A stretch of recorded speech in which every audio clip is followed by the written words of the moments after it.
ગુજરાતની અંદર જેમની રાહ જોવાઈ રહી હતી એ ઘડી હવે નજીકમાં છે। છેલ્લા લાંબા સમયથી આપણે ચર્ચા કરતા હતા કે હવે ગુજરાતની અંદર મંત્રીમંડળનું વિસ્તરણ ક્યારે થવાનું છે।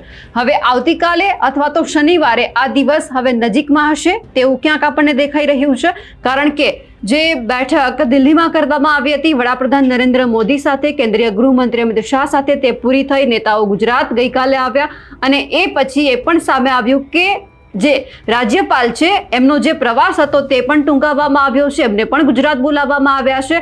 એટલે હવે ચર્ચા એ કરવી છે કે જ્યારે વિકાસ સપ્તાહની ઉજવણી હવે આજના દિવસે પૂરી થવાની છે અને એ પછી કયો દિવસ પસંદ કરવામાં આવશે કે ક્યારે છેલ્લી કેબિનેટ હશે અને કેબિનેટના આ બેઠક પછી કેવો નિર્ણય કરવામાં આવશે। નમસ્કાર, આપ જોઈ રહ્યા છો નિર્ભય ન્યૂઝ અને હું છું આપની સાથે રિદ્ધિ। દિલ્હીની અંદર બેઠક બોલાવવામાં આવી વડાપ્રધાન નરેન્દ્ર મોદી અને કેન્દ્રીય ગૃહમંત્રી અમિત શાહની અધ્યક્ષતામાં, અને તેમાં ભૂપેન્દ્ર પટેલ, વિશ્વકર્મા બધા જ ગયા હતા। એઓ મંગળવારે સાંજે ગુજરાત પરત ફર્યા છે અને આ સાથે જ જ્યારે ભાજપના અધ્યક્ષ જગદીશ વિશ્વકર્મા છે આ અને ભૂપેન્દ્ર પટેલ મંગળવારે પરત ફર્યા, એટલે હવે ક્યાંક એ એંધાણ દેખાઈ રહ્યા છે કે સરકારમાં મંત્રીમંડળના વિસ્તરણની ઘડીઓ હવે ગણાવવાની શરૂઆત થવાની છે। સંભવત આવતા ગુરુવારે એટલે કે આવતીકાલે અથવા તો શનિવારે નવા મંત્રીઓની શપથવિધિ થાય તેવી પણ અત્યારે શક્યતા દેખાઈ રહી છે।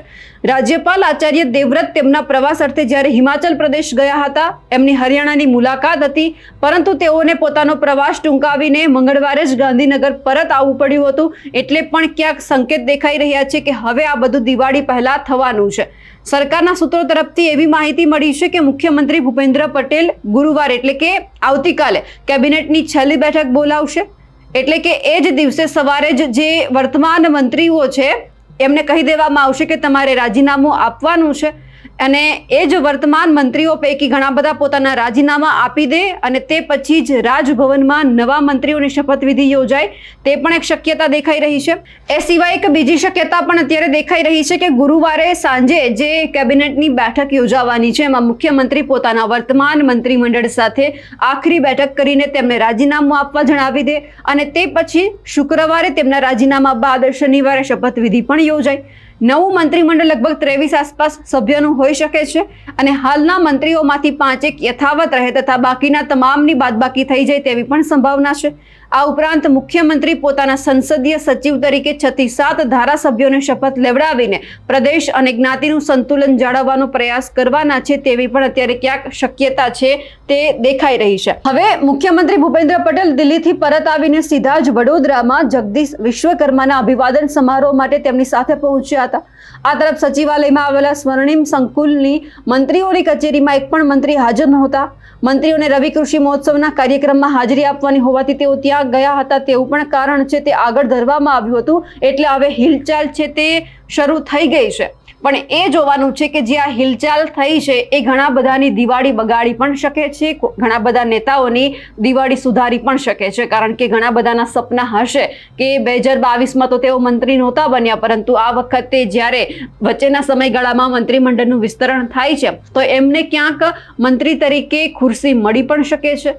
પણ જેમણે સપના જોયા છે આ તો ભાજપ છે, ઘણાના સપના ઉપર પાણી પણ ફેરવી દે છે, સપના રોડાઈ પણ શકે છે। પણ એ જોવાનું છે, ઘણા બધા આપણે 2 દિવસથી ચર્ચા કરી રહ્યા છીએ કે આ જે ધારાસભ્ય છે એમને મંત્રીમંડળમાં સ્થાન આપવામાં આવશે, પણ હવે ભાજપ નક્કી કરશે કે કોને આપવું, કારણ કે 2027ની રણનીતિ બનાવવાની છે।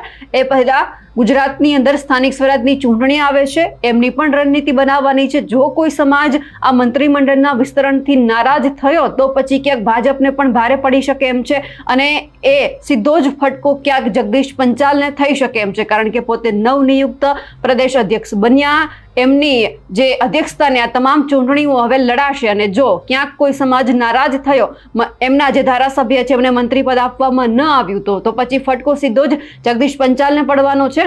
એટલે હવે રણનીતિ પણ જબરદસ્ત ભાજપે ઘડવી પડશે। બીજી તરફ આમ આદમી પાર્ટી છે, કોંગ્રેસ છે, એમને માત પણ આપવાની છે, પણ એ જોવાનું છે કે ભાજપ આ વખતે કયા એવા ચહેરા છે કે જેમના ઉપર ભરોસો કરશે, એમને મંત્રી તરીકેની ખુરશી આપશે, જેથી કરીને આવનાર સમયમાં 2027માં ભાજપે ઓછું કામ કરવું પડે અને એ જે તમામ નેતાઓને જે ધારાસભ્યને મંત્રી બનાવ્યા છે એ જ પોતાના મત વિસ્તારમાં કામે લાગી જાય। અમારા અહેવાલને લઈને આપનું શું માનવું છે કમેન્ટ કરીને ચોક્કસથી જણાવજો. સાથે જ અમારી નિર્ભય ન્યૂઝ ચેનલને લાઇક, શેર અને સબસ્ક્રાઇબ કરવાનું ભૂલશો નહીં. નમસ્કાર.